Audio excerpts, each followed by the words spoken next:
ان الحمد لله نحمده ونستعينه ونستغفره ونعوذ بالله من شرور انفسنا ومن سيئات اعمالنا من يهده الله فلا مضل له ومن يضلل فلا هادي له واشهد ان لا اله الا الله وحده لا شريك له واشهد ان محمدا عبده ورسوله اللهم صل على محمد وعلى ال محمد كما صليت على ابراهيم وعلى ال ابراهيم انك حميد مجيد اللهم بارك على محمد وعلى ال محمد كما باركت على ابراهيم وعلى ال ابراهيم انك حميد مجيد۔ الحمدللہ آج 4 اپریل 2021 کی قرآن کلاس نمبر 74 کی اسٹوڈیو ریکارڈنگ ہونے جا رہی ہے۔ آج انشاءاللہ تعالی ہم سورۃ النساء کی آیت نمبر 49 سے آنورڈ سٹارٹ کریں گے۔ آلموسٹ مسلسل 3 لیکچرز پچھلے جو ہوئے وہ سورۃ النساء کی آیت نمبر 48 کے کانٹیکسٹ میں ہوئے تھے، شرک کے حوالے سے، اور میں نے کوشش کی ہے کہ اس ٹاپک کے اوپر تفصیلاً گفتگو کی جائے تاکہ کوئی بھی ابہام، کوئی ایمبیگوٹی، کوئی شیطانی وسوسہ، کوئی علماء سو کا دھوکہ باقی نہ رہے۔ اللہ کا شکر ہے کہ وہ الحمدللہ ان 3 کلاسز کے اندر کور ہو گیا الحمدللہ۔ آج اللہ کا نام لے کر ہم 49 نمبر آیت سے سٹارٹ کرتے ہیں۔ اعوذ باللہ من الشیطان الرجیم، بسم اللہ الرحمن الرحیم۔ الم تر الی الذین یزکون انفسہم، کیا تم نے ان لوگوں کی طرف نہیں دیکھا کہ جو اپنے آپ کو بڑا پاک باز بتاتے ہیں؟ بل اللہ یزکی من یشاء، بلکہ اللہ جسے چاہتا ہے وہ پاک باز کر دیتا ہے۔ یہ روئے سخن جو ہے وہ منافقین کی طرف ہے، کیونکہ سورۃ النساء کا اکثر حصہ منافقین کو ایڈریس کرتا ہے، جو کلمہ گو منافقین تھے، اندر سے یہودی تھے، اوپر سے اسلام کا لبادہ اوڑھا، تو وہ یہ دعوے دار تھے کہ ہم تو بڑے پاک باز ہیں۔ قرآن میں ان کی اس طرح کی جو ورڈنگز ہیں مختلف جگہ پہ آئی ہیں۔ نحن ابناء اللہ و احباء، ہم اللہ کے بیٹے ہیں، اس کے چہیتے ہیں۔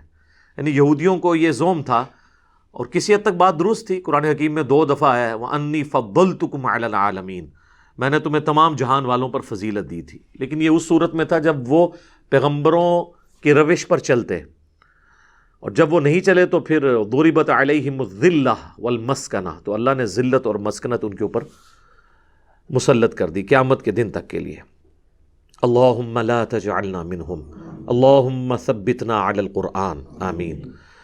تو اللہ تعالیٰ فرما رہا ہے کہ ان کے دعوے سنو کہ ہم بڑے پاک باز ہیں، ہم اللہ کے بڑے چہیتے ہیں، جنت تو ہماری گارنٹیڈ ہے۔ اس قسم کے ان کے سارے دعوے جو ہیں نا، ان کو اللہ تعالیٰ نے ایک جملے میں کور کیا کہ یہ پرہیزگاری کے ان کے دعوے سنو۔ سورۃ النجم میں آیا کہ مت کہا کرو اپنے آپ کو کہ میں بڑا پاک باز ہوں، اللہ کو خوب معلوم ہے کہ کون کتنا متقی ہے۔ ہم تو تمہیں اس وقت سے جانتے ہیں جب تم ماں کے پیٹ میں ایک جنین، ایک ایمبریو کی شکل میں تھے، تو تم کیسے دعویٰ کر سکتے ہو؟ وَلَا يُظْلَمُونَ فَتِيلًا، اور ان پر ظلم نہیں کیا جائے گا۔ یعنی اللہ تعالیٰ فرما رہا ہے جو کوئی پاک باز ہوں گے تو اللہ تعالیٰ ان پر ظلم نہیں کرے گا، ان کے اعمال کا ہی بدلہ ان کو ملنے والا ہے۔ انظر کیف یفترون علی اللہ الکذب، ذرا دیکھو تو یہ اللہ پر کس طرح جھوٹ باندھتے ہیں۔ یعنی ان کے دعوے کہ ہم اللہ کے بڑے لاڈلے ہیں، اگر ہمیں جہنم کا پھیرا لگا بھی تو کچھ عرصے کے لیے لگے گا، پھر تو ہم جنت میں چلے ہی جائیں گے، یہ تو باقی لوگوں کی آنکھوں میں دھول جھونکنے کے لیے ایسا کیا جائے گا۔ وَكَفَى بِهِ إِثْمًا مُبِينًا، اور انہیں رسوا کرنے کے لیے یہ کھلا گناہ کافی ہے جو اللہ کے اوپر جھوٹ باندھتے ہیں۔ یعنی اللہ پر کیا جھوٹ باندھتے ہیں کہ ہم اللہ کے چہیتے ہیں، ہم جو بھی کریں ہم نے جنت میں ہی جانا ہے، یعنی کہ کچھ بھی ہیں تیرے محبوب کی امت سے ہیں۔ تو یہ اصل میں ہمیں سنایا جا رہا ہے کہ تم سے پہلے بھی ایک لاڈلی امت جس میں ہم نے 3 کتابیں بھیجی، تورات، زبور، انجیل، ہزاروں پیغمبر بنی اسرائیل میں بھیجے، تو ان کو بھی اپنے زمانے میں جو ہے نا انہوں نے بھی ہمارے ساتھ اس طرح کا عقیدہ وابستہ کر دیا تھا، ان کو بھی اپنے معاملے میں زوم ہو گیا تھا کہ ہم اللہ کے بڑے لاڈلے ہیں۔ لیکن کاش اس امت نے قرآن پڑھا ہوتا تو ان کو پتا ہوتا کہ یہ اس قسم کے دعووں کا کوئی فائدہ نہیں ہونے والا جب تک کہ پیغمبروں کی پیروی اختیار نہ کی جائے۔ الم تر الی الذین اوتوا نصیبا من الکتاب، کیا تم نے ان کی طرف دیکھا جنہیں کتاب کا کچھ حصہ دیا گیا تھا، یعنی لوح محفوظ کا کچھ حصہ تورات یا انجیل کی شکل میں، یؤمنون بالجبت والطاغوت، حالانکہ وہ آسمانی مذاہب کے ماننے والے تھے لیکن وہ ایمان لائے جبت کے اوپر، یعنی مشرکانہ عقائد اور نظریات کے اوپر، تعویذ دھاگوں کے اوپر، جس قسم کی یہ ایکٹیویٹی سب کی سب جو آپ کو پتہ ہے بنی اسرائیل کے اندر آ گئی تھی۔ والطاغوت، اور اللہ کے مقابلے پہ جو کھڑا ہے، طاغوت شیطان ہو یا جتنے بھی لوگ جو اللہ کی شریعت کے مقابلے پہ کھڑے ہیں، وہ ان پر اعتقاد رکھتے ہیں حالانکہ انہیں آسمانی مذاہب کا حصہ ملا ہوا تھا۔ آج مسلمانوں کی بھی یہی حالت ہے کہ وہ قرآن جو آپ کو ایک اللہ کے ساتھ جڑنے کی ترغیب دلاتا ہے، جو آپ کو توحید کے اوپر ایسا ایمفسائز کرتا ہے کہ اس کے بعد کسی ہستی کا ڈر انسان کے دل میں باقی نہیں رہتا، کہ انسان جو ہے وہ کسی قبر کے پاس سے بھی جھک کے گزرے یوں سلام کر کے، اور اسے یہ خطرہ پڑ جائے کہ اگر میں نے اس کے مزار پہ آ کے نظر و نیاز پیش نہ کی تو میری بھینس دودھ دینا بند کر دیں گی۔ یہ نظریات مسلمانوں کے اندر آ گئے تو یہ وہی چیز ہے، یؤمنون بالجبت والطاغوت، اکیلے اللہ کا ماننے والا تو پھر کسی سے نہیں ڈرتا۔ یقولون للذین کفروا ویقولون للذین کفروا، اور وہ کہتے ہیں ان کے بارے میں جنہوں نے کفر کیا۔ یہ بڑی امپورٹنٹ بات آ رہی ہے کہ جب انسان کا گیئر الٹا لگ جائے نا اور انسان تعصب کی اینک پہن لے تو اس گہرائی میں جا کے انسان گمراہی کی گرتا ہے کہ ہے وہ یہودی تھے، یہودی جو ہیں وہ حضرت موسیٰ علیہ السلام کو مانتے تھے، مسلمان بھی موسیٰ علیہ السلام کو مانتے تھے، اور مشرکین عرب تو کسی آسمانی مذہب کو ماننے کے لیے تیار نہیں تھے۔ لیکن مسلمانوں کی دشمنی کا لیول دیکھیں، وَيَقُولُونَ لِلَّذِينَ كَفَرُوا، یہ کہتے ہیں ان کافروں کے بارے میں، هَؤُلَاءِ أَهْدَىٰ مِنَ الَّذِينَ آمَنُوا سَبِيلًا، کہ یہ جو کافر بت پرست ہے نا، یہ زیادہ ہدایت یافتہ ہیں ان مسلمانوں کی نسبت۔ ہائے ہائے ہائے ہائے، یعنی بت پرستوں کو یہودی کہتے تھے یہ بہتر ہیں مسلمانوں کی نسبت، کسی اعتبار سے بھی وہ بہتر نہیں تھے۔ یار یہ تو ہم نہیں کہتے ہیں کہ یہودی جو ہیں وہ بت پرستوں سے جو ہیں وہ بدتر ہیں، ہم کہتے ہیں نہیں، یہودی ہوں عیسائی ہوں ایٹ لیسٹ یہ بہتر ہیں بت پرستوں سے، چونکہ اہل کتاب ہیں، اسی لیے سورہ المائدہ میں اللہ تعالیٰ نے ان کی عورتوں کے ساتھ نکاح کی بھی اجازت دی ہے۔ لیکن یہودیوں کا دشمنی کا لیول دیکھیں، وہ یہ کہتے تھے کہ یہ بت پرست بہتر ہیں مسلمانوں سے، کیونکہ جب آپ دشمنی پہ اترتے ہیں نا پھر آپ یہ کمپیریزن چھوڑ دیتے ہیں، علمی گراؤنڈز چھوڑ کے آپ جذباتی طور پر اتر آتے ہیں۔ اور آپ دیکھ لیں یہی کچھ ہمارے ساتھ بھی کر رہے ہیں یہ لوگ، یعنی اہل حدیث مکتب فکر کے لوگ جو آج سے کچھ عرصہ پہلے تک کہتے تھے کہ جی اصل چیز توحید ہے، باقی ساری چیزیں ثانوی ہیں۔ ان سے پوچھیں جی بھئی علی بھائی کی توحید میں کوئی مسئلہ ہے؟ وہ قبروں سے مانگتے ہیں کیا؟ شرک کی دعوت دیتے ہیں؟ نہیں توحید ٹھیک ہے، اصل میں مسئلہ اور ہے، بنو امیہ۔ تو پہلے جو آپ نے ڈاکٹرین لوگوں کو کروائی تھی، اور اب یہ حال ہو گیا ہے کہ یہ لوگ ان لوگوں کے ساتھ بیٹھ کے ہمارے خلاف ویڈیوز ریکارڈ کروا رہے ہیں جن کو یہ مشرک سمجھتے تھے۔ دیوبندیوں کو تقلید کی وجہ سے مشرک اور بریلویوں کو قبروں کے حوالے سے مشرک سمجھتے تھے، اب ان کے ساتھ بیٹھ کے یہ اکٹھے ہو گئے ہیں۔ تو یہ بالکل اسی پیٹرن کے اوپر چل رہے ہیں، اور یقیناً یہ بھی کہتے ہیں، اب تو کئی بریلوی علماء نے کہا ہے کہ جی وہ بریلوی علماء جن کے امام نے اپنے سوا سارے فرقوں کو اسلام سے خارج کیا ہے، احکام شریعت کے اندر جب ان سے سوال ہوا وہابیہ کے ذبیحہ کے بارے میں تو انہوں نے کیا کہا؟ وہابیہ، پھر انہوں نے کھولا کہ وہابی، دیوبندی، اہل حدیث، رافضی اور قادیانی یہ 1,00,000 دفعہ بھی اللہ کا نام لیں تو ذبیحہ مردار ہی رہے گا، اور یہ سب کے سب مرتدین ہیں۔ یہ بھی ساتھ لکھا ہوا ہے۔ مرتدین کیا مطلب؟ اسلام چھوڑ گئے ہیں، واجب القتل ہیں۔ البتہ یہود و نصارہ کا ذبیحہ حلال ہے، واقعی وہ اللہ کے نام کا لیں تو یہود و نصارہ کا حلال ہے، لیکن انہوں نے یہود و نصارہ سے بدتر کسے کہہ دیا؟ اہل حدیث کو، دیوبند کو اور شیعہ کو۔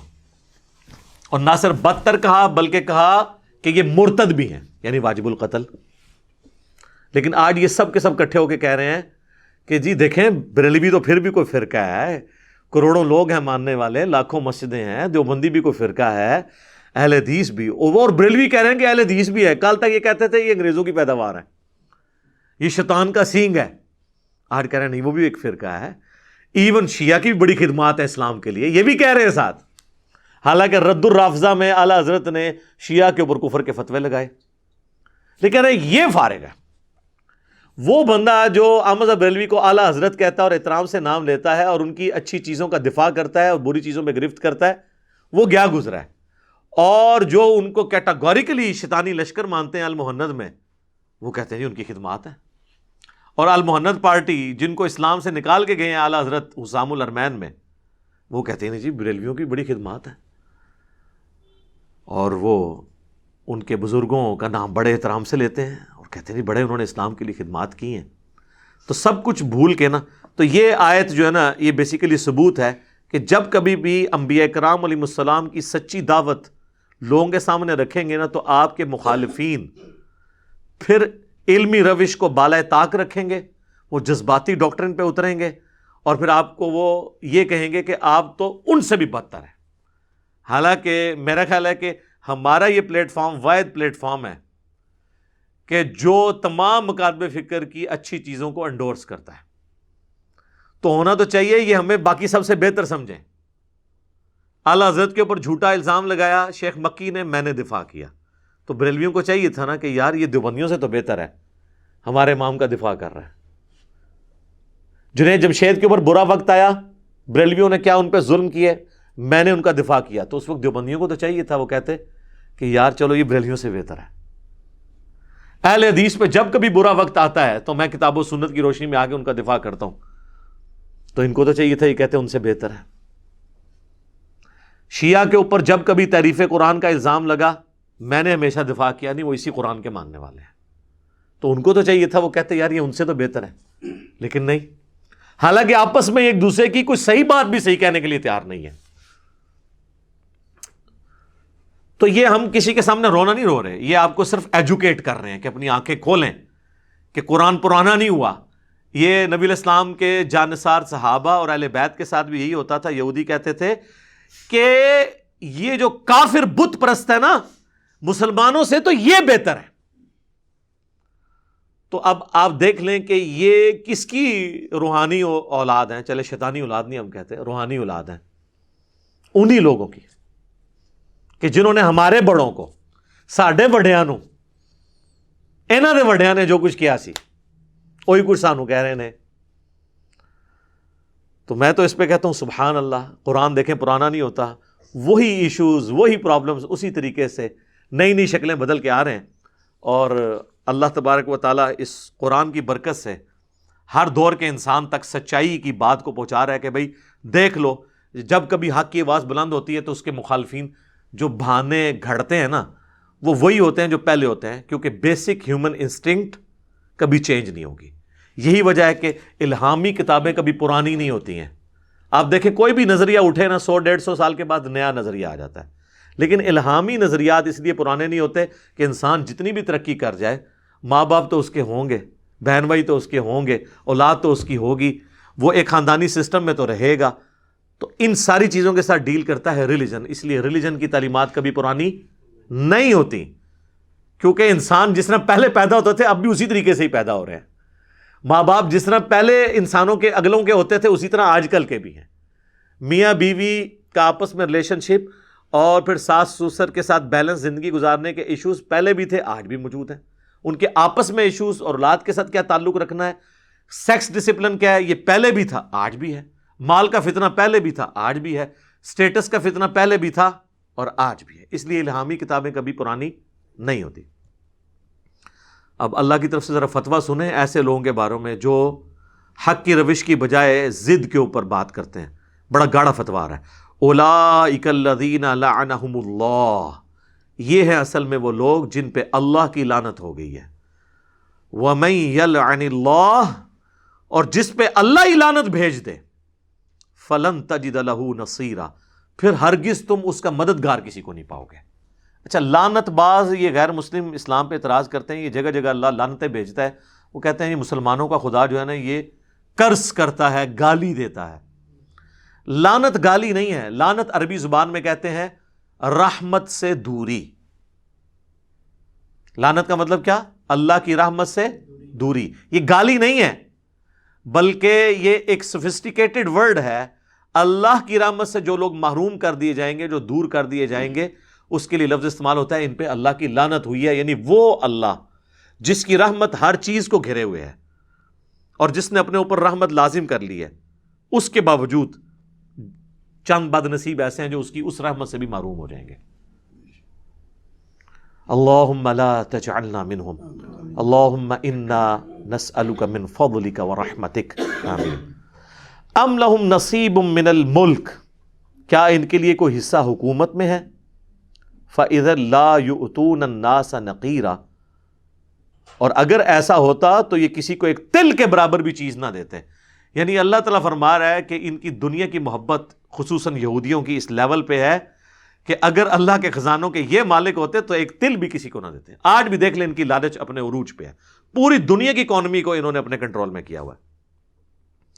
ام یحسدون الناس علی ما آتاہم اللہ من فضلہ، کیا یہ حسد کرتے ہیں لوگوں سے اس نعمت کے بارے میں جو اللہ نے اپنے فضل سے دی ہے؟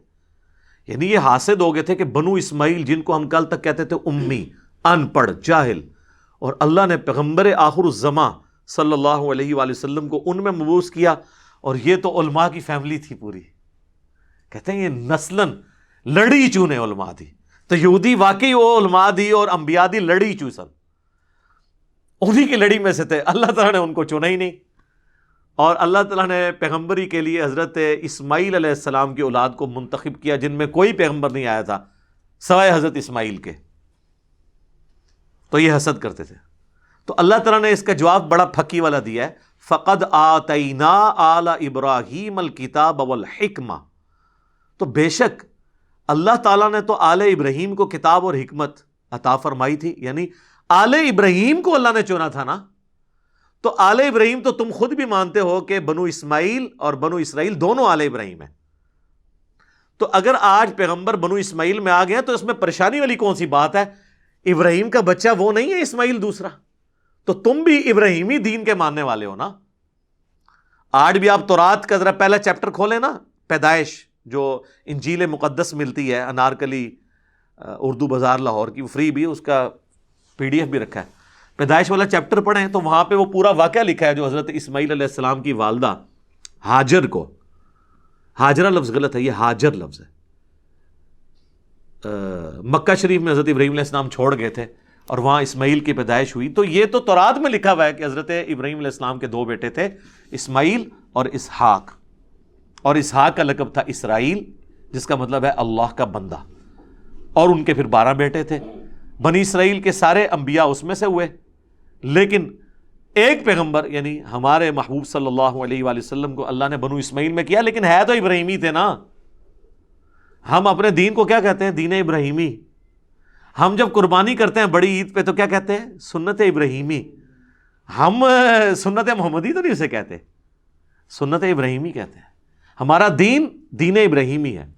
قل اننی ہدانی ربی الی صراط مستقیم دینا قیما ملت ابراہیم حنیفا وما کان من المشرکین۔ اے نبی تم فرماؤ میرے رب نے تو مجھے ہدایت کے راستے تک پہنچا دیا ہے، اور وہ ہدایت کا راستہ کیا ہے؟ ابراہیم علیہ السلام کی ملت پہ کھڑا ہے، جو مشرک نہیں تھے اور سب سے ٹوٹ کر ایک اللہ کے ہو گئے تھے، حنیفہ تھے۔ سلام علی ابراہیم، اللہم صلی علی محمد وعلی آل محمد، وآتیناہم ملکا عظیما، اور ہم نے انہیں عظیم الشان سلطنت دی تھی۔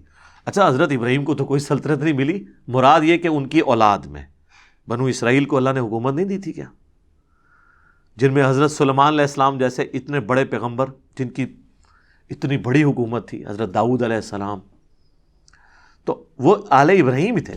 فَمِنْهُمْ مَنْ آمَنَ بِهِ، ان میں سے ایسے بھی ہیں جو ایمان لاتے ہیں، وَمِنْهُمْ مَنْ صَدَّ عَنْهُ، اور ان میں ایسے بھی ہیں جو حق سے منہ پھیر لیتے ہیں۔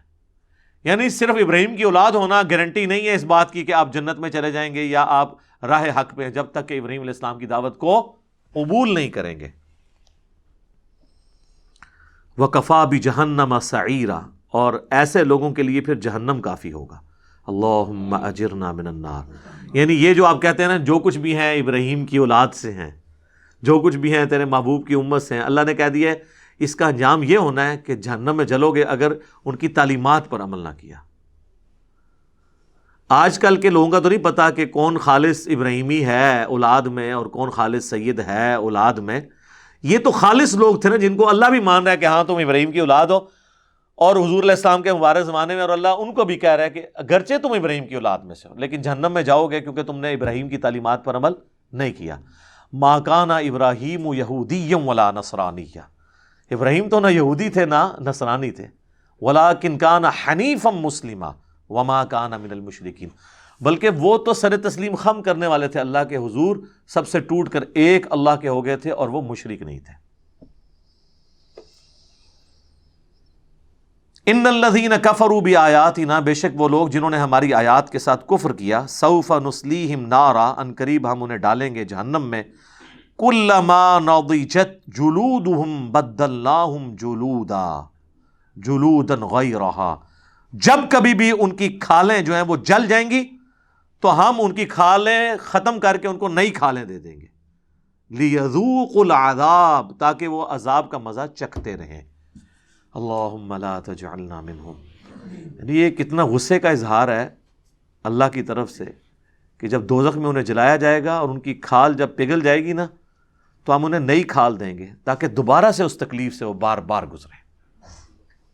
تو اللہ کو بوڑھی نانی اماں نہیں ہے بھائی، اللہ کے احساسات وہ نہیں ہیں جو انسان ہے کہ جو مغلوب ہو جاتے ہیں احساسات سے۔ کتنی سخت لیول کی گفتگو ہو رہی ہے۔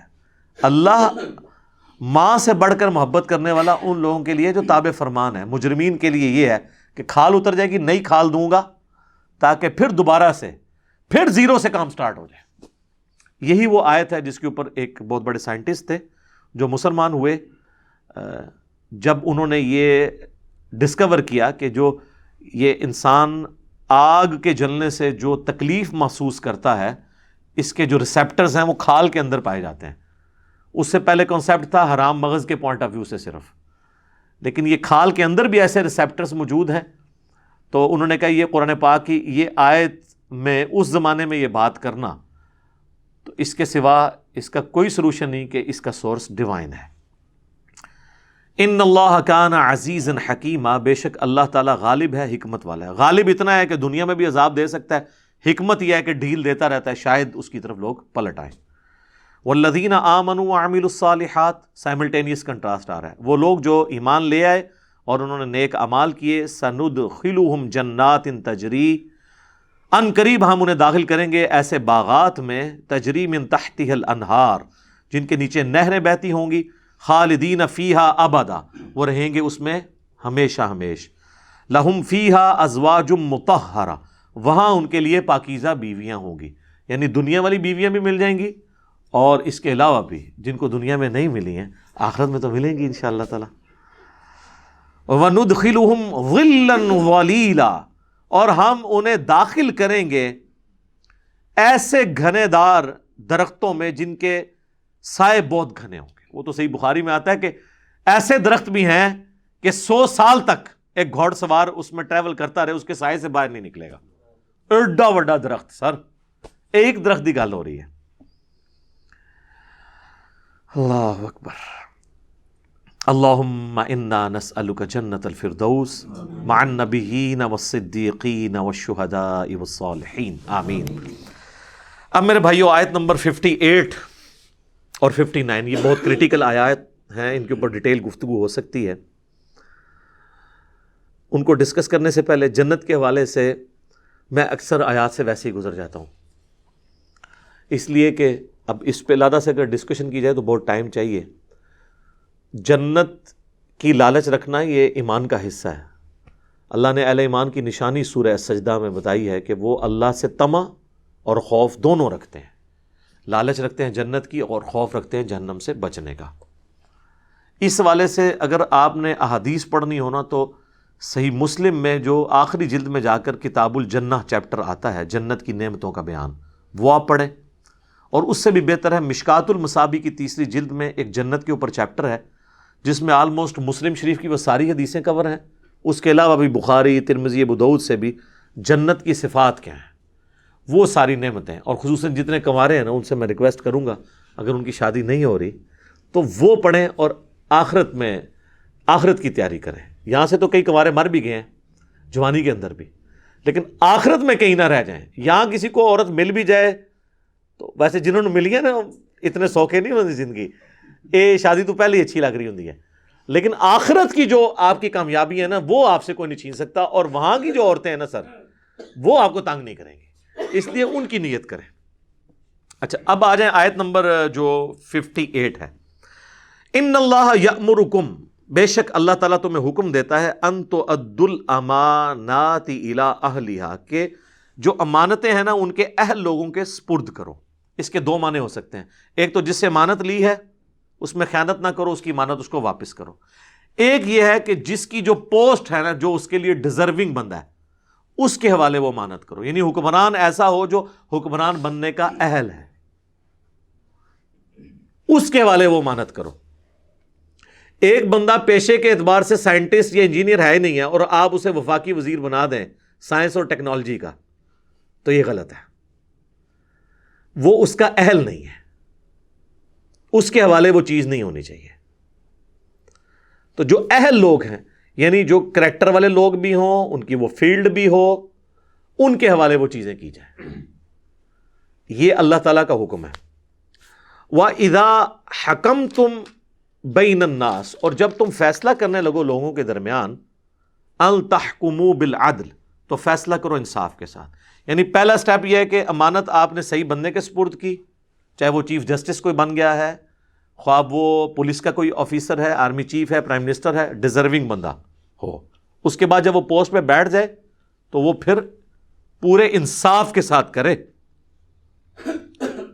اور انصاف کے اوپر تو قرآن میں درجنوں جگہ آیا کہ تمہیں اگر اپنے ماں باپ، اولاد، بہن بھائی، بیوی، کسی کے خلاف بھی گواہی دینی پڑے تو تم انصاف کے اوپر قائم ہو جاؤ.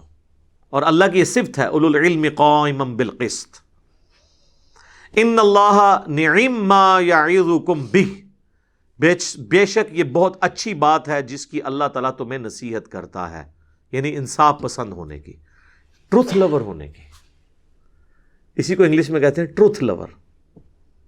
ان اللہ کان سمیعا بصیرا، بے شک اللہ تعالیٰ سننے والا ہے اور دیکھنے والا ہے. اب میرے بھائیو اگلی جو آیت آ رہی ہے نا، سورہ النساء کی آیت نمبر 59، اسی کے اوپر آج کا ہمارا درس کنکلوڈ ہو جائے گا. ویسے تو اس آیت کے اوپر گھنٹوں بولا جا سکتا ہے کتاب و سنت کی روشنی میں، لیکن میں کوشش کروں گا جو ٹائم بچ گیا اس میں ہم اس آیت کا جتنا حق ادا کر سکتے ہیں وہ کریں. پہلے تو اس آیت کا ترجمہ اور تلاوت کر لیتے ہیں، پھر انشاءاللہ اس کو ڈسکس کرتا ہوں. یا ایھا الذین آمنوا اطیعوا اللہ و اطیعوا الرسول، اے اہل ایمان اطاعت کرو اللہ کی اور اس کے رسول کی. اطاعت کرو اللہ کی اور اطاعت کرو اس کے رسول کی. وَأُولِي الْأَمْرِ مِنْكُمْ، اور جو تم میں اولو الامر ہے نا ان کی بھی اطاعت کرو. لیکن اس کے ساتھ اطیعوا نہیں آیا. اس کی حکمت اس آیت کے اگلے حصے میں کھل جائے گی کہ ایبسولوٹ اطاعت کس کی ہے، اللہ اور اس کے محبوب صلی اللہ علیہ وآلہ وسلم کی.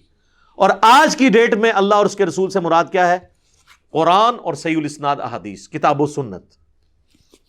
کیونکہ آج نبی علیہ السلام ایز این انسٹیٹیوشن ہے ہمارے پاس، فزیکلی تو سامنے موجود نہیں ہے، ان کی تعلیمات ہے.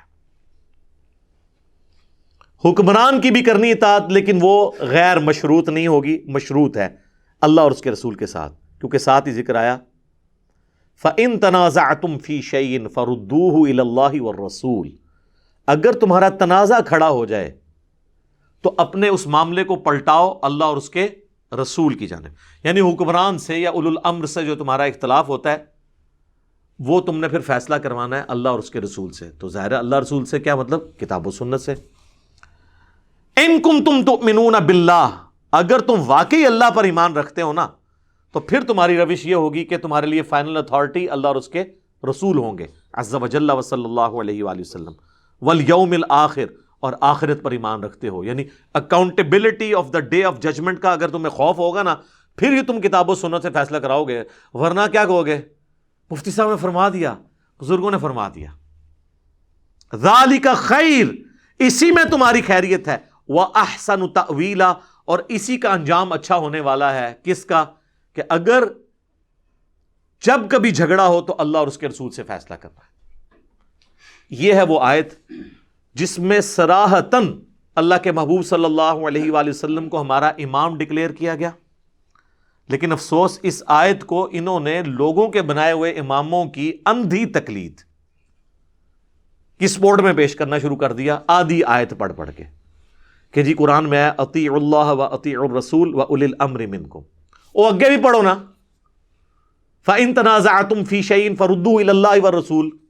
اچھا، اس آیت کے اوپر تو گھنٹوں بولا جا سکتا ہے، میں چند ایک باتیں اس حوالے سے کچھ ڈسکس کر لیتا ہوں اطاعت کے حوالے سے، کہ کانسیپٹ اسلام میں کیا ہے اور کس لیول تک احتیاط ہے کہ آپ نے فائنل اتھارٹی ماننا ہے اللہ اور اس کے محبوب علیہ السلام کو صلی اللہ علیہ وآلہ وسلم، اور اجتہاد اگر کسی نے کسی مسئلے میں کیا اور وہ کتاب و سنت سے ٹکرایا تو وہ ریجیکٹڈ ہوگا۔ امام کو چھوڑ دیں، چاہے وہ اجتہاد کسی صحابی کا بھی ہوا، اور اس کی آپ مثال سن لیں، سنن ابی داؤد میں حدیث ہے، جامع ترمذی میں بھی کچھ حصہ ہے، سنن ابن ماجہ میں بھی ہے، اور مشکات المصابیح میں بھی ہے۔ ایک صحابی تھے سیدنا قیس، وہ نبی علیہ السلام کی خدمت میں حاضر ہوئے اور سیدھا آ کے انہوں نے سجدہ کیا۔ نبی علیہ السلام نے کہا سر اٹھا کیا کر رہا ہے؟ ان کا یا رسول اللہ میں ہیرا نامی شہر میں گیا تھا کوفے کے پاس، وہاں لوگ اپنے سردار کو سجدہ کرتے ہیں، تو آپ تو اللہ کے رسول ہیں، آپ تو زیادہ حق رکھتے ہیں کہ ہم آپ کو سجدہ کریں۔ یعنی قیاس کیا انہوں نے، اس واقعے کو اس پہ قیاس کر کے اجتہاد کیا۔ نبی علیہ السلام نے فرمایا کہ جب میں فوت ہو جاؤں گا اور تم میری قبر سے گزرو گے، کیا میری قبر پہ بھی سجدہ کرو گے؟ کہا نہیں یا رسول اللہ۔ تو فرمایا پھر مجھے سجدہ کیوں کر رہے ہو؟ اگر میں سجدہ جائز سمجھتا تو بیویوں سے کہتا کہ اپنے خامدوں کو سجدہ کریں اس حق کے سبب جو اللہ نے ان کو دیا ہے ان پہ۔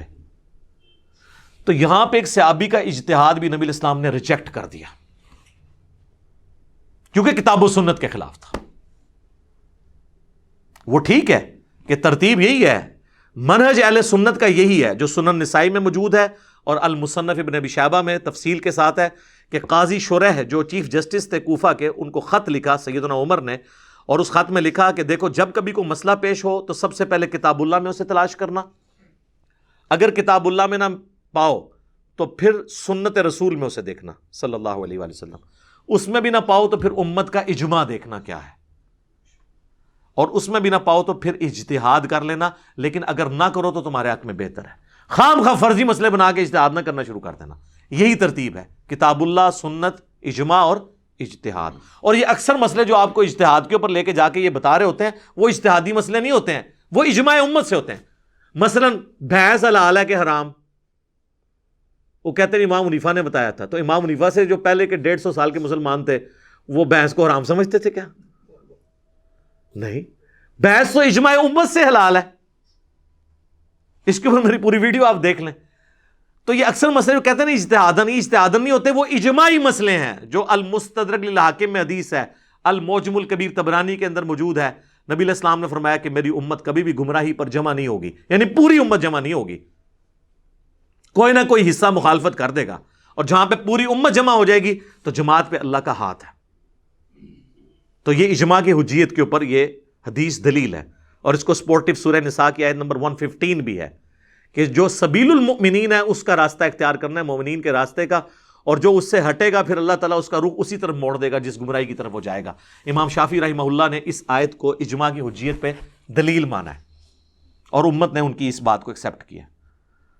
تو آپ دیکھ لیں نبی علیہ السلام نے اس اجتہاد کو ریجیکٹ کر دیا سجدے والے کو، اور یہ ایسی تربیت تھی کہ پھر ٹرانسفر ہوئی آگے۔ بخاری اور مسلم دونوں میں حدیث ہے، مولا علی رضی اللہ تعالیٰ عنہ علیہ السلام روایت کرتے ہیں کہ نبی علیہ السلام نے قافلہ روانہ کیا اور اس میں امیر بنایا ایک انصاری صحابی کو۔ ان کو اپنے ساتھیوں پہ راستے میں غصہ آیا، اور غصہ اتنا زیادہ آیا کہ انہوں نے کہا کہ لکڑیوں کا ایک الاؤ جلاؤ بہت بڑا، اور کہا کہ میں تمہیں حکم دیتا ہوں کیونکہ میری اطاعت رسول اللہ کی اطاعت ہے، اور رسول اللہ کی اطاعت اللہ کی اطاعت ہے، کیونکہ بخاری مسلم میں حدیث ہے۔ جس نے میری اطاعت کی، جس نے میرے بنائے ہوئے امیر کی اطاعت کی اس نے میری اطاعت کی، جس نے میری اطاعت کی اس نے اللہ کی اطاعت کی، جس نے میرے بنائے ہوئے کسی امیر کی نافرمانی کی اس نے میری نافرمانی کی، جس نے میری نافرمانی کی اس نے اللہ کی نافرمانی کی۔ تو اب میں تمہیں حکم دیتا ہوں، اس انصاری صحابی نے کہا کہ تم سب کے سب آگ میں کود جاؤ۔ تو ان صحابہ نے کہا ہم نے تو آگ سے بچنے کے لیے رسول اللہ کا دامن پکڑا تھا صلی اللہ علیہ وآلہ وسلم، تو ہمیں پھر اسی آگ میں پھینک رہا ہے، ہم تیرا حکم نہیں مانیں گے۔ انہوں نے نہیں کہا کہ جی آپ تو صحابہ اکرام کی اطاعت نہیں کرتے ہیں، ڈائریکٹ صحابی آپ کو ایک مسئلہ بتا رہا ہے، یہ نہیں کہا انہوں نے۔ اور جب واپس آئے نبی علیہ السلام کو شکایت کی، اس حدیث میں الفاظ ہیں کہ پھر تھوڑی دیر بعد جب آگ ٹھنڈی ہوئی تو اس صحابی کا غصہ بھی ٹھنڈا ہو گیا۔ حضور کے پاس شکایت آئی تو آپ صلی اللہ علیہ وآلہ وسلم نے فرمایا کہ اگر تم اس آگ میں کودتے تو جا کے سیدھے جہنم کی آگ میں نکلتے، کیونکہ وہ صحابی تمہیں غلط طرف لے کے چل رہا تھا۔ اس لیے یہ لے کے بزرگوں کو اور مفتیوں کو اور اماموں کو لے کے بیٹھے ہوئے، ہم اماموں کی کوئی توہین نہیں کرتے، اماموں کی یہ تعلیمات ہی نہیں ہے کہ وہ اس قسم کی چیزیں بتائیں۔ شاہ ولی اللہ دہلوی نے حجت اللہ البالغہ میں سارے اماموں کے، خصوصاً 4 بڑے جو امام ہیں، امام حنیفہ، امام مالک، شافعی، احمد بن حنبل رحمہم اللہ اجمعین ورضی اللہ عنہم اجمعین وعلیہم السلام اجمعین کے اقوال نقل کیے ہیں کہ وہ کہتے ہیں کتاب و سنت کو حجت مانو۔ آج کی ڈیٹ میں اگر ہم کرسچینٹی کو کنڈیم کرتے ہیں تو عیسیٰ ابن مریم کی ہم توہین نہیں کرتے، انہوں نے کہیں نہیں کہا کہ آپ اس قسم کے عقیدے رکھو، تو اماموں کی کہیں تعلیمات یہ نہیں تھی۔ صحابہ کرام دیکھیں کس طرح اس چیز کو لیتے تھے اور پھر وہ امپلیمنٹ کرتے تھے۔ ایک اور حدیث سنیں، صحیح مسلم میں حدیث ہے کہ نبی علیہ السلام نے فرمایا کہ سونے کے بدلے سونا، چاندی کے بدلے چاندی، گندم کے بدلے گندم، جو کے بدلے جو، کشمش کے بدلے کشمش، ان کا کاروبار صرف دست بدست اور ہم وزن ہو سکتا ہے، اس کے علاوہ ہوگا تو یہ سود ہے اور حرام ہے۔ اس حدیث کے کانٹیکسٹ میں آتا ہے کہ ایک سفر میں سیدنا عبادہ ابن صامت رضی اللہ تعالیٰ عنہ حضرت معاویہ کے ساتھ رضی اللہ تعالیٰ عنہ شریک تھے، یہ صحیح مسلم شریف ہے، مولانا شریف نہیں ہے۔ تو حضرت معاویہ نے اناؤنسمنٹ کی کہ بھئی جن فوجیوں کی تنخواہیں ہیں نا، تو وہ سونے اور چاندی کے برتن جو رومن امپائر سے ہمیں ملے ہیں جزیے کی شکل میں، ان میں سے اپنی اپنی تنخواہ کے مطابق جو ہے نا وہ سونا چاندی کے برتن اٹھا لیں اندازے سے۔ تو حضرت عبادہ ابن صامت وہاں کھڑے ہوئے، انہوں نے کہا نبی علیہ السلام نے تو منع فرمایا جب تک ہم وزن نہ ہو۔ اب ایک بندے کی تنخواہ 10 دینار ہے اور وہ برتن اندازے سے 12 دینار کا اٹھا لے تو وہ سود لے رہا ہوگا، تو یہ اس طریقے سے نہ کرو تم۔ اور جب انہوں نے وہاں خطبہ دیا تو وہ سارے فوجی جو ہیں وہ برتن اٹھانے سے باز آ گئے کہ یہ تو ہم حرام کام کر رہے ہیں، یہ سودی کام ہے۔ تو اس پہ حضرت معاویہ کو غصہ آیا، انہوں نے وہاں خطبہ دیا کہ یہ لوگ آ کے یہاں پہ ہم سے حدیثیں بیان کرتے ہیں، حالانکہ ہم بھی رسول اللہ کے ساتھ رہے ہیں، ہم نے تو کبھی کوئی ایسی حدیث نہیں سنی۔ حالانکہ حضرت معاویہ رضی اللہ تعالیٰ عنہ تو فتح مکہ پہ مسلمان ہوئے تھے، صحیح مسلم میں موجود ہے۔ جب حج تمتع کے ایشو میں حضرت معاویہ نے اپنے دور پہ پابندی لگانے کی کوشش کی تو حضرت سعد ابن ابی وقاص نے کہا کہ معاویہ تو مکے کے گھروں میں کافر تھا جب ہم حج تمتع کر رہے تھے۔ یہ مسلم شریف ہے سر۔ تو جو شخص فتح مکہ پہ مسلمان ہوا ہے اس کے پاس دین کا نالج زیادہ ہوگا یا عبادہ ابن صامت جو شروع کے مسلمانوں میں سے تھے ان کے پاس زیادہ ہوگا؟ تو یہ تو کوئی دلیل نہیں ہے کہ میں نے تو نہیں بات سنی۔ تو حضرت عبادہ ابن صامت کو غصہ آیا، انہوں نے کہا دوبارہ خطبہ دیا کہ نبی علیہ السلام نے اسے سود فرمایا، منع فرمایا، اور پھر انہوں نے جملہ بولا خواہ معاویہ کی ناک خاک آلود ہو، خواہ ایک اندھیری رات میں مجھے جنگلوں میں معاویہ کے لشکر سے الگ ہونا پڑے، میں الگ ہو جاؤں گا، لیکن جو کچھ میں نے رسول اللہ سے سن رکھا ہے میں اسے پیچھے ہٹنے کے لیے تیار نہیں ہوں۔ یہ ہے جناب کمٹمنٹ کا لیول۔ آپ اماموں اور بزرگوں کو لے کے بیٹھے ہوئے ہیں، ان کی تقلیدوں کے ہمیں جو ہے وہ دھونسے لگا رہے ہیں۔ صحابہ کو تو لیول یہ تھا۔ اس سے آگے صحیح مسلم میں چلیں، یہ تابعین میں کیسے ٹرانسفر ہوا ہے۔ عبداللہ بن عمر بن عاص خانہ کعبے کے سائے میں بیٹھے ہوئے ہیں اور حدیث سنا رہے ہیں کہ اطاعت امیر واجب ہے۔ ایک تابعی وہاں پہ ان کا وہ لیکچر سن رہا ہے، جس نے میری ویڈیوز نہیں دیکھی ہوئی تھی، میں پہلے کلیئر کرتا ہوں۔ عبد الرحمن بن عبد رب کعبہ، جب لیکچر مکمل ہوا تو انہوں نے کہا کہ آپ کعبے کے سائے میں بیٹھ کے ہمیں اطاعت امیر کی باتیں سنا رہے ہیں، کیا یہ رسول اللہ نے آپ سے بات ارشاد فرمائی تھی واقعی جو کچھ آپ بیان کر رہے ہیں؟ تو انہوں نے کہا ہاں، میرے کانوں نے نبی علیہ السلام کی بات سنی، میری آنکھوں نے نبی علیہ السلام کو دیکھا، میرے دل نے آپ کی بات یاد رکھی۔ تو انہوں نے کہا کہ آپ تو ہمیں اطاعت امیر کی بات کر رہے ہیں، اور آپ کے چچا کا لڑکا معاویہ ابن ابی سفیان جو اس وقت ہمارا حکمران ہے، وہ تو ہمیں کہتا ہے کہ ہم لوگوں کا مال حرام طریقے سے ہڑپ کریں اور انہیں ناحق قتل کریں، اور اللہ تعالیٰ سورۃ النساء کی آیت نمبر 29 میں فرماتا ہے کہ اے ایمان والو، آپس میں ایک دوسرے کا مال ناحق طریقے سے مت کھاؤ اور ایک دوسرے کو قتل مت کرو، اپنوں کو قتل مت کرو۔ اپنوں سے مراد یعنی ایک مسلمان کو قتل کرنا، گویا اپنے آپ کو قتل کرنا۔ آپ بتائیں کہ ہم اللہ کی مانیں یا حضرت معاویہ کی مانیں؟ اب یہ بہت بڑی بات تھی، تو حضرت عبداللہ بن عمر بن عاص خاموش ہو گئے تھوڑی دیر کے لیے، سوچ میں پڑ گئے کہ اب میں اس کو کیا جواب دوں۔ پھر انہوں نے کہا جو ان کو کہنا چاہیے تھا کہ تم معاویہ کی اطاعت کرو ان کاموں میں جس میں وہ اللہ کی طرف تمہیں بلائے، اللہ کی اطاعت کے اندر اندر، اور جس معاملے میں وہ اللہ کی نافرمانی کا کہے تم اس کی نافرمانی کرو۔ اور اس کو سپورٹیو حدیث ہے بخاری و مسلم کی، جو میں نے وہ آگ کا الاؤ جلانے والی بیان کی تھی، اس میں اینڈ پہ الفاظ ہیں مسلم شریف میں کہ نبی علیہ السلام نے فرمایا کہ اللہ کی معصیت کے اندر مخلوق کی اطاعت نہیں ہے، مخلوق کی اطاعت صرف معروف میں ہے، منکر میں نہیں ہے۔ اور یہاں پہ بھی انہوں نے وہی بات کی حضرت عبداللہ بن عمر بن عاص نے کہ معاویہ کی اطاعت کرو اللہ کی اطاعت کے اندر، جہاں وہ تمہیں اللہ کے خلاف چلائیں ان کا حکم مت مانو۔ اب مجھے بتائیں، یہ اس طرح کی کئی حدیثیں میں بیان کر سکتا ہوں، پھر آپ مجھے بتائیں یہ تقلید کا یہ ڈرامہ رچا کے بیٹھے ہوئے ہیں، یہ کہاں پہ فٹ بیٹھتا ہے؟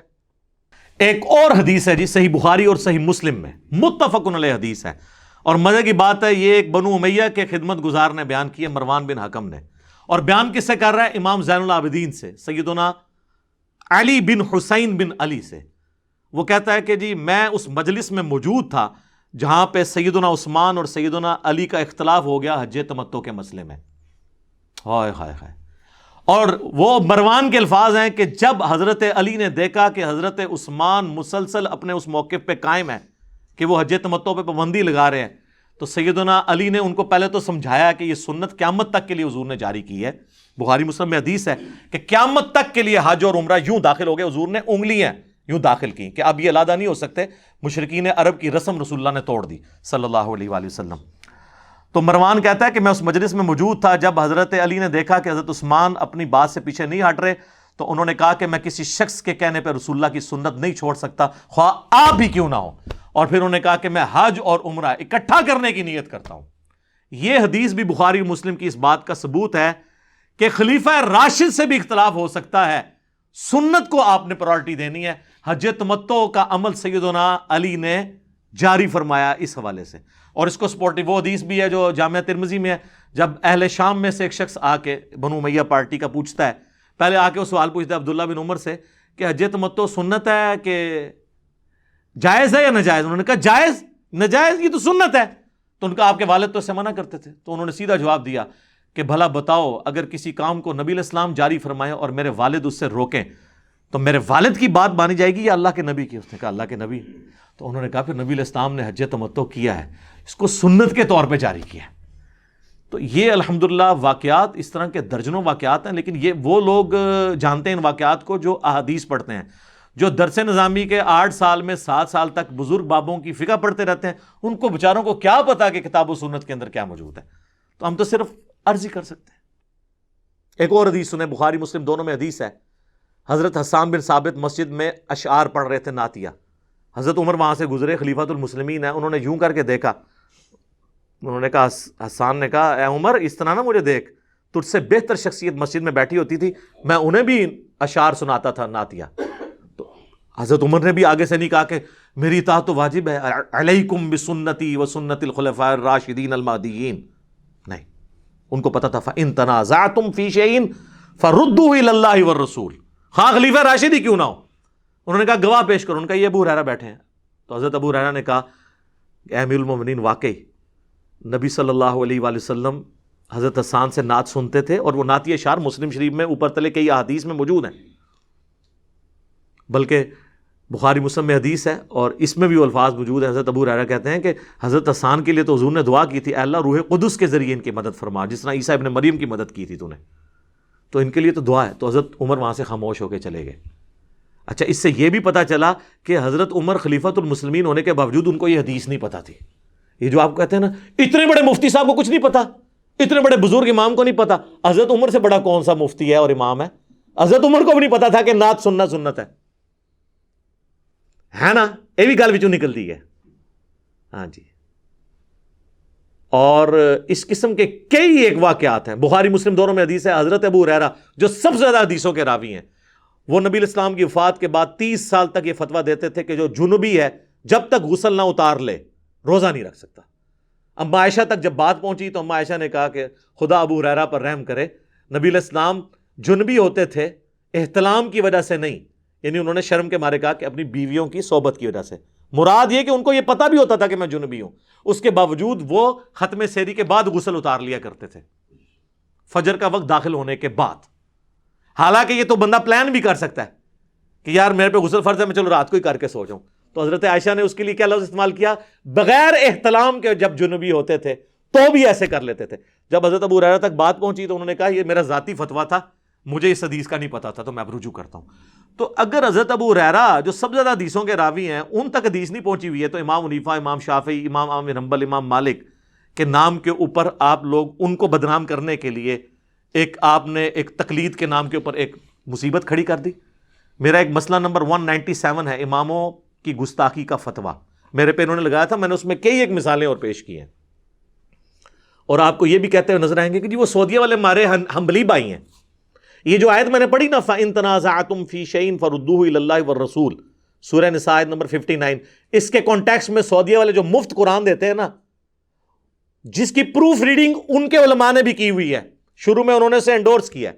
پہلے وہ تفسیر عثمانی دیتے تھے، اس میں کافی شرکیہ باتیں تھیں، پھر انہوں نے بین کر دی. صلاح الدین یوسف صاحب کا آسن البیان دیتے ہیں جو دارالاسلام والوں سے انہوں نے رائٹس لیے ہیں، اس میں لکھا ہوا ہے کہ دور حاضر میں اماموں کی تقلید نے امت کے شرازے کو بکھیرا ہی ہے بجائے اس کو اکٹھا کرنے کے، اور انہوں نے اپنی طرف سے ایک تیسری اطاعت بھی مسلمانوں پہ واجب کر دی ہے، تقلید شخصی. وہ تو تقلید شخصی کو غلط کہتے ہیں. اور مفتی اعظم سعودیہ شیخ عبدالعزیز بن عبداللہ بن باز، ان سے کسی نے کہا آپ حنبلی ہیں؟ انہوں نے کہا میں حنبلی نہیں ہوں، میں کتاب و سنت کے مطابق فتوے دیتا ہوں. اور یہ سارے لے کے بیٹھے ہوئے حنبلی. وہ حنبلی اپنی نسبت کی وجہ سے کہتے ہیں کہ ہم احمد بن حنبل کے اسکول آف تھاٹ پہ ہیں، اور احمد بن حنبل کا اسکول آف تھاٹ یہ تھا کہ جب بھی آپ کو صحیح حدیث مل جائے نا وہی آپ نے مذہب اختیار کرنا ہے. آپ نے یہ نہیں کہنا کہ میں نے کچھ فرما دیا تھا. اس حساب سے تو ہم بھی حنبلی ہیں جی، اگر اس کا نام حنفی حنبلی ہونا ہے. جیسے امام شافعی نے فرمایا تھا ان کان رفضا حب آل محمد فلیشہد الثقلان انی رافضی، اگر اہل بیت سے محبت کا نام رافضی ہونا ہے، شیعہ نہیں رافضی، تو اے جنوں اس گواہ ہو جاؤ کہ میں بھی رافضی ہوں. ان معنوں میں تو آپ کچھ بھی کہہ سکتے ہیں. اور انہوں نے حرمین میں 400 سال تک ایٹ لیسٹ 4 مصلے ڈال کے رکھے. 1517 سے لے کر 1917 تک آلموسٹ یہ سلطنت عثمانیہ رہی ہے. پھر 1925 میں جب یہ ٹوٹی تو سعودی حکومت نے یہ پہلے تو 4 مصلے اٹھوائے، لیکن ان کی بلڈنگیں نہیں توڑوائیں، وہ 1955 میں توڑوائی ہیں. اس لیے اس کی کلرڈ تصویریں ہمارے پاس موجود ہیں ان 4 مصلوں کی. آپ ذرا امیجن کریں کہ ایک حرم کے اندر ایک اللہ، ایک رسول، ایک قرآن کے ماننے والے 4 جماعتیں علیحدہ علیحدہ کراتے تھے، اور دوسری طرف کہتے ہیں یہ ہمارے سارے بھائی ہیں، ہم آپس میں بھائی ہو تو امام تو چلو اس طرح کر لو کہ فجر صرف حنفی پڑھا لیں، سارے ان کے پیچھے پڑھ لیں، ظہر شافعی پڑھا لیں، پھر تو بھائی. چاروں اپنی اپنی جماعت کراتے تھے. اور اس زمانے میں انہوں نے کنکلوڈ کر لیا تھا جی امت کا اجماع ہو گیا ہے. شیعہ کو تو کوئی مسئلہ نہیں دیا ہوا تھا، تو اجماع کہاں سے ہو گیا؟ اور اجماع ایسا ٹوٹا کہ امت نے اٹھا کے پرے پھینکا. ان کے تھے اجماع 100 سال ہو گئے تو اجماع ٹوٹ گیا. اجماع ٹوٹتا نہیں ہے کیونکہ جماعت پہ اللہ کا ہاتھ ہے، اللہ کا ہاتھ تو نہیں ٹوٹ سکتا. یہ جعلی اجماع سی. اور میں تو پریڈکٹ کیتا کہ آندہ اجماع ہونا ہی نہیں، کیونکہ حنفی بھی 2 ہونے ہیں.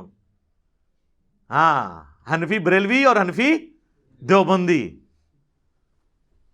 وہ الموند والے کہیں گے ایک شیطانی لشکر ہے جو ہم پہ حملہ آور ہوا ہے، اور اسام الارمین والے کیا کہیں گے کہ یہ الموند والے کیا ہے جی، یہ گستاخ ہیں، ان کے کفر میں شک کرنے والا بھی کافر ہے، یہ سب کے سب مرتد ہیں، نعوذ باللہ من ذالک. تو یہ اب یہ اجماع دوبارہ ہونے کا نہیں ہے. لہٰذا یہ تقلید کے اوپر مناظرے کرنا، خام خواہ کی بحثیں کرنا. اور آپ کو پتہ ہے پچھلے دنوں بھی ایک مناظرہ ہوا ہے، کافی وہ فیمس ہوا ہے. ایک اہل حدیث مولانا ہے صدیق رضا صاحب، اور ایک دیوبندی مولانا ہے طارق مسعود صاحب. وہ ویڈیو منظر عام پہ آ گئی ہے تو آپ کو پتہ چل گیا ہے کہ ان کی میٹھی میٹھی لینگویج کیا ہے. اس میں انہوں نے آپ دیکھیں وہ آیت پیش کر رہے ہیں سورہ بنی اسرائیل کی آیت نمبر 36 جو 9th کمانڈ ہے وَلَا تَقْفُ مَا لَيْسَ لَكَ بِهِ عِلْمٌ إِنَّ السَّمْعَ وَالْبَصَرَ وَالْفُؤَادَ كُلُّ أُولَٰئِكَ كَانَ عَنْهُ مَسْئُولًا. انسان کسی چیز کی پیروی نہ کر جب تک تجھے اس کے بارے میں ڈیفینیٹ علم نہ آئے. بے شک کان، آنکھ اور عقل، دل ہو یا دماغ کوئی بھی چیز، اس کے بارے میں تم سے پوچھا جائے گا. اس کی تفسیر وہ اہل حدیث عالم پیش کر رہے ہیں کہ تمام مفسرین انکلوڈنگ آپ کے مفسرین بھی وہ کہہ رہے ہیں کہ بغیر دلیل کے بات کو پیروی نہیں کرنی، اور بغیر دلیل کے پیروی کرنے کا نام ہی تقلید ہے. بغیر دلیل کے بات ماننا، مفتی سے جا کے مسئلہ پوچھنا، یہ تقلید نہیں ہوتا. ہاں اس وقت تقلید بن جائے گا جب اختلاف آئے، ایک مفتی کچھ اور بات کر رہا ہے دوسرا، اور آپ کہیں گے چونکہ میں بچپن سے اس محلے میں پیدا ہوں لہذا میں نے اس مفتی کی بات ماننی، وہ ہو جائے گی تقلید. پھر آپ دلائل پہ دیکھیں گے تو ہوا کیا جی، اس نے کہہ دیا جی بھاڑ میں گئے مفسرین. دیکھ لیں یہ ان کی زبان ہے. اور پھر ہمارا ذکر خیر تو ویسے ہی اس میں آ جاتا ہے. اس مناظرے میں انہوں نے میرا بھی ذکر کر دیا کہ اگر آپ قرآن و سنت کی بات کریں گے پھر تو غامدی صاحب اور انجینئر صاحب بھی قرآن و سنت کی بات کر دیں. پہلی بات ہے مجھے غامدی صاحب کے ساتھ کمپیئر نہ کریں، یہ جان بوجھ کے کرتے ہیں مجھے بدنام کرنے کے لیے. غامدی صاحب کی میں عزت ضرور کرتا ہوں لیکن سب سے زیادہ علمی اختلافات جس شخص نے ان سے ویڈیو میں ریکارڈ کروائے ہیں وہ میں ہی ہوں، چاہے وہ پردے کا مسئلہ ہو، نزول عیسیٰ کا مسئلہ ہو اور ایشوز ہوں. لہٰذا وہ جان بوجھ کے ذکر کرتے ہیں اور مجھے بیچ میں گھسیٹنے کی کوشش کرتے ہیں. تو خام خواہ اس میں، اور آپ نے ان کی لینگویج اور گفتگو سے اندازہ لگا لیا. اور پھر بار بار اس میں وہ کہہ رہے ہیں کہ جی دیکھیں صحابہ کرام سے جب کوئی مسئلہ جا کے پوچھتا تھا تابعی تو وہ دلیل نہیں مانگتا تھا. سر دلیل اس لیے نہیں مانگتا تھا کہ حضرت عبداللہ ابن مسعود حنفی دیوبندی اور حضرت عمر فاروق حنفی بریلوی نہیں تھے، وہ دونوں ہی محمدی تھے، تو دلیل پوچھنے کی ضرورت نہیں تھی، دونوں نے ایک ہی بات کرنی تھی. دلیل وہاں مانگی جاتی ہے جب دو ڈیفرنٹ باتیں کریں. آج تو آپ حنفی امام حنیفہ کی جائز روحانی اولاد، چلیں میں کہہ لیتا ہوں، دونوں آپس میں ایک دوسرے کو مسلمان ماننے کے لیے تیار نہیں ہو. المحنت پڑھ لیں، حسام الارمین پڑھ لیں، تو آج تو ہم پوچھیں گے نا بھی دلیل پیش کرو. یہ مثال دینا غلط ہے کہ صحابہ کرام علیہم رضوان، تو میں نے آپ کو کئی ایک احادیث نہیں پیش کر دی ہیں کہ صحابہ کرام علیہم رضوان میں جب اختلاف ہوتا تھا تو کس طرح وہ دوسرے صحابی سے دلیل مانگ لیتے تھے. بخاری مسلم سے پیش نہیں کیا حسان ابن ثابت کے حوالے سے. حضرت عمر نے کہا کہ یہ غلط ہو رہا ہے، ابو ہریرہ نے کہا نہیں سر ٹھیک ہو رہا ہے. تو جہاں کبھی وہاں پہ بھی اختلاف آتا تھا نا تو وہ آپس میں ایک دوسرے سے پوچھ لیا کرتے تھے. ہاں جب اختلاف نہیں ہوگا پھر تو سب کی بات ہے، کیونکہ سب کا استاد محمد رسول اللہ ہے صلی اللہ علیہ وآلہ وسلم.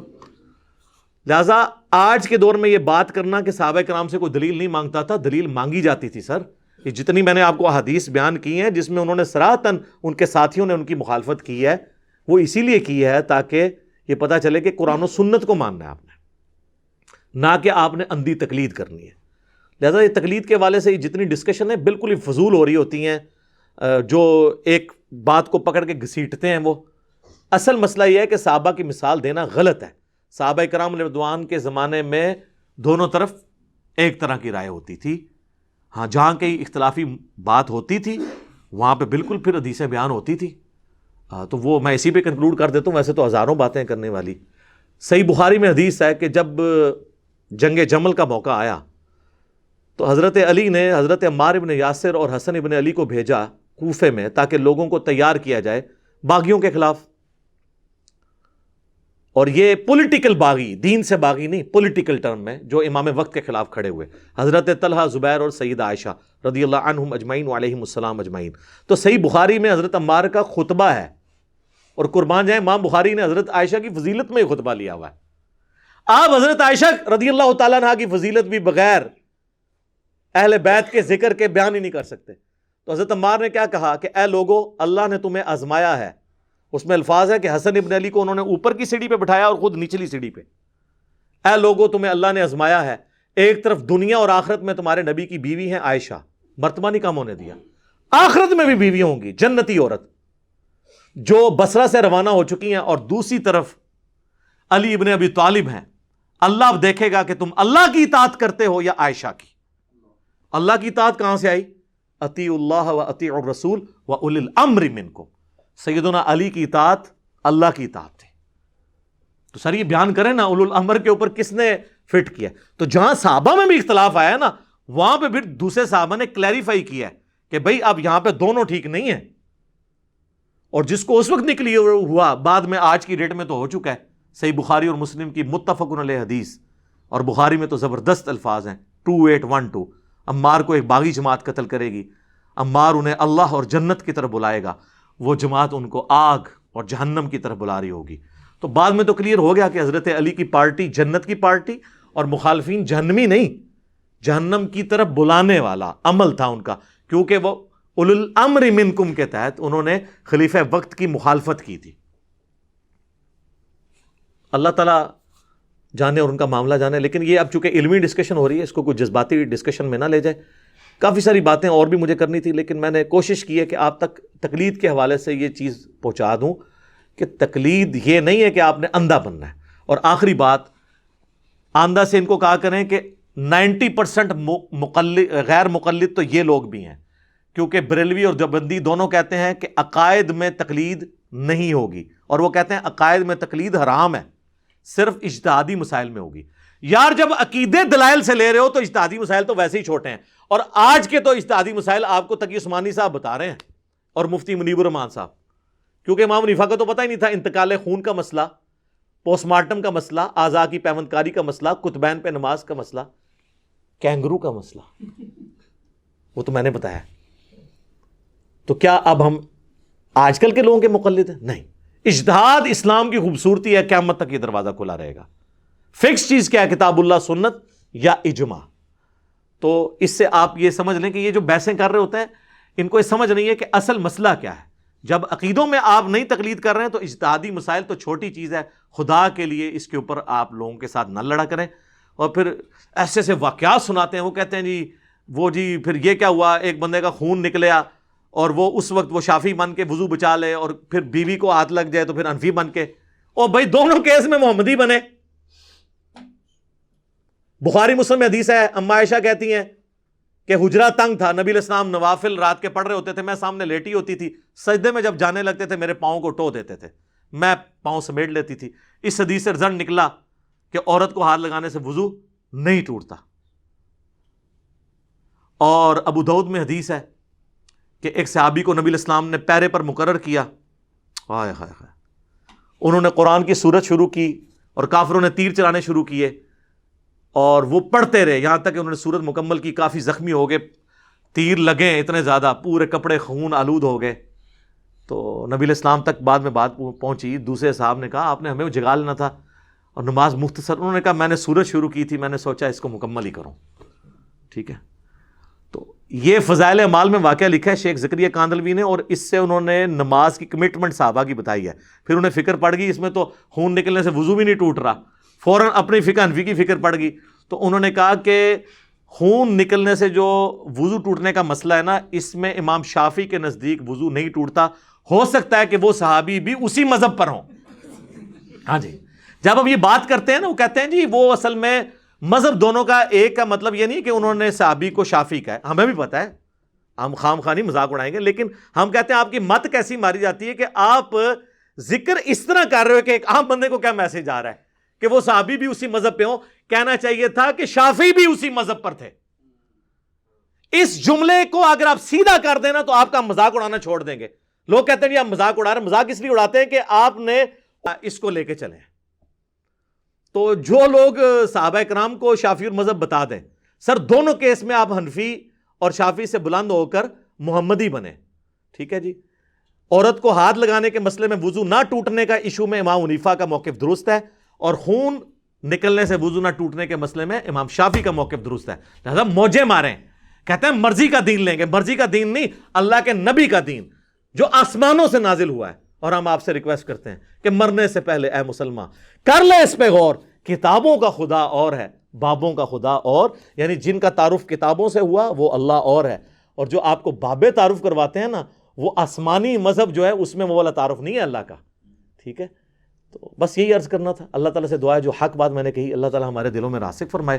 اگر جذبات میں میرے منہ سے کوئی غلط بات نکل گئی اللہ تعالیٰ ہمارے دلوں سے ہی محو کر دے, ہمیں معاف بھی فرما دے, ہمیں کتاب و سنت کی تعلیمات پر عمل کر کے دوسرے بھائیوں تک پہنچانے کی توفیق عطا فرمائے.